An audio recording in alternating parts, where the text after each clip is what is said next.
बातमीपत्रात आपल्या सर्वांचं स्वागत। पाहूया बातमी हिमायतनगर येथून।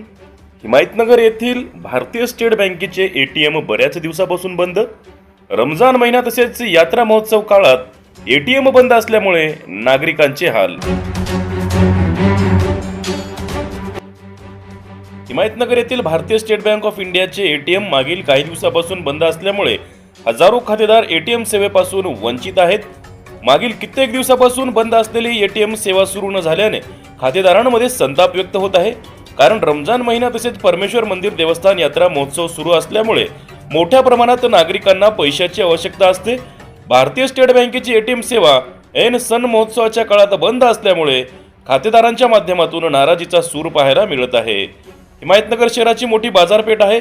एवढ्या मोठ्या बाजारपेठेवर केवळ एकच एटीएम आधारित आहे, परंतु तेही कोणत्याही कारणास्तव अनेक वेळा बंद असते। हे एटीएम सणासुदीच्या काळामध्ये बंद असल्यामुळे नाविलाजास्तव खाजगी सीएसपी केंद्रांकडे पैसे काढण्याची वेळ नागरिकांवर येत आहे। त्यामुळे आर्थिक भूदंड लागत आहे। संबंधित बँकेच्या वरिष्ठ अधिकाऱ्यांनी या प्रश्नाकडे लक्ष देऊन लवकरात लवकर एटीएम सुरू करावे अशी सुज्ञ नागरिकांकडून मागणी करण्यात येत आहे।